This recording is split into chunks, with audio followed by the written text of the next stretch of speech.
మానవుడు పూర్వ జన్మలో కలిగిన సంకల్పములకు అనుగుణంగా జీవుడు కర్మలను చేస్తూ వాటిని అనుసరిస్తూ ఉంటాడు. అవి సాత్విక, రాజసిక, తామసిక కర్మలు. సాత్విక కర్మలను అనుసరించువారు ఉత్తములుగాను, రాజస కర్మలు చేయువారు సుఖ దుఃఖముల మిశ్రమముతో కూడినవారు, తామసిక కర్మలు చేయువారు దుఃఖ చింతమయ జన్మను పొందెదరు.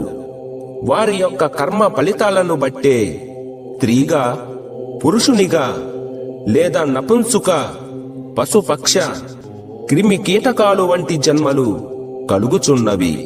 పవిత్రమైనటువంటి కర్మలు చేయువారు ఉత్తమ జన్మను పొందుతారు. చేసే కర్మకు జన్మకు అవినవభావ సంబంధం కలదు.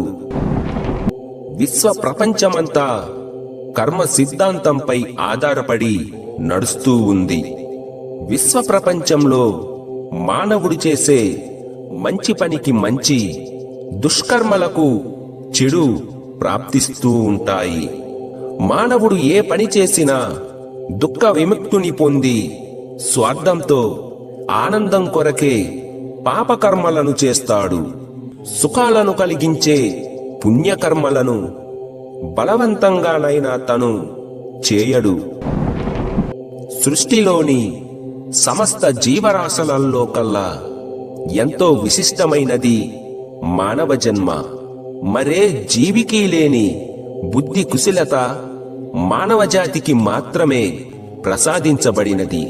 విచక్షణ జ్ఞానం, వివేకము, వస్తు పరిశీలన జ్ఞానము మానవులకు మాత్రమే కలవు.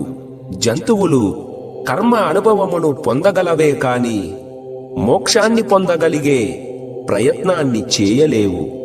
సాధన చేసి జన్మరాహిత్యమును పొందగల అవకాశము మానవులకే మాత్రమే సాధ్యం.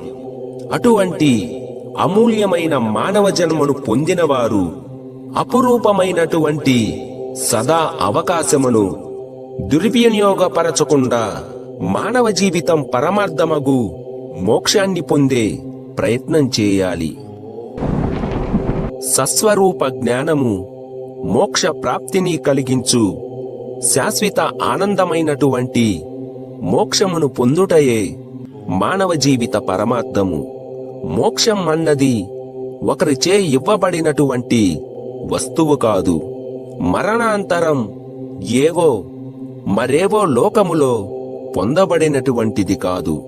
మోక్షమన్నది జీవించి ఉండగానే సాధన చేసి పొందగలిగినటువంటి పరోక్ష అనుభూతి. భగవంతుని వ్యక్తి రూపమైనటువంటి ప్రపంచమునందు సమస్త జీవరాశుల యందును తన యందు సమానంగా వ్యాపించి ఉన్న ఆత్మస్వరూపమును గుర్తించి బ్రహ్మతమైక్య పరోక్ష అనుభూతిని పొందుటయే మోక్షము.